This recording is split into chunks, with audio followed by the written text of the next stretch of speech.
Good morning. Welcome to Thursday.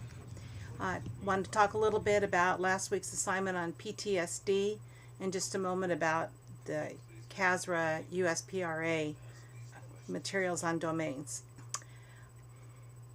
It's interesting on PTSD because we're learning so much about it that we never knew, whether it was shell shock or whatever in years past.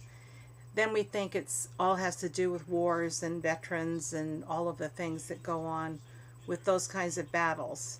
But the truth of the matter is that any violent crime or any violent activity that can happen to you, something that surprises you, scares you, frightens you, can cause you to have PTSD.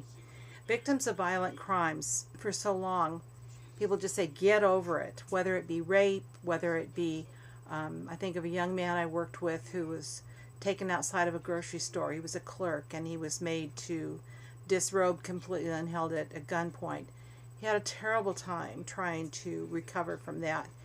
And no one would deal with him, no therapists, because only one person in this entire county would deal with victims of violent crime. But he was a PTSD victim, and now we know that the only way to work with PTSD is to talk and to talk and to talk until you don't need to talk anymore. You need to work it out, revisit it, get it out of your system. And it takes a lot of work, and it's not an easy process always. I just finished reading a book some of you might enjoy. It's by Robert Crace. He's a well-known writer, writes novels, mystery novels, that sort of thing. But the book is called Suspect, and he deals with a police officer with PTSD and the military dog who also has PTSD.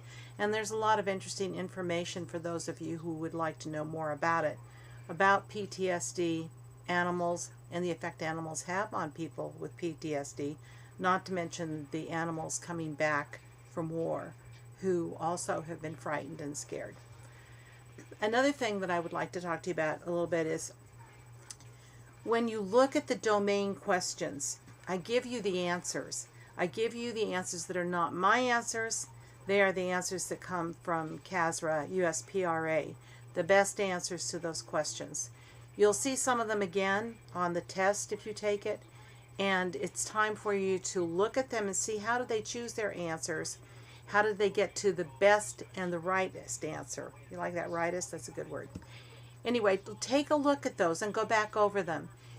Unless it makes a tremendous, huge change in a grade because you keep missing them, probably there'll be some leniency on grading in those when it comes down to the final grade. But do use those as a tool for you learning about what's going to be on that test and how that relates to the domain from which those questions came from. Friday's the day for our field trip. I wish all of you could go. I know for some of you it's impossible. We will meet in Houston, downtown Houston. It's right off of Santa Fe, easy to get to. And you'll see the building. It's on, I think we're on the one on the right-hand side as you're going east on Houston Avenue. And I'll probably be outside the door waiting so I can see those of you who are coming.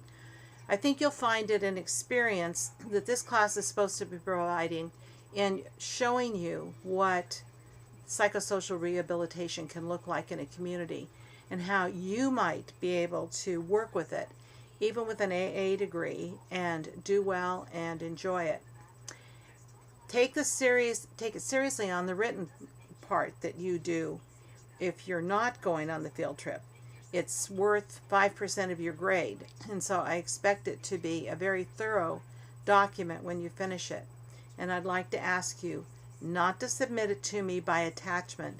Please do it on Blackboard. Either copy and paste it onto Blackboard or write it on Blackboard to begin with. I'd really, really appreciate you doing that.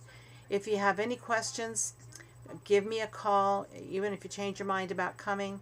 I think you'll enjoy George Tafoya. He's really a neat young man and doing a really good job of serving all of South County with services that they wouldn't have if his organization wasn't there.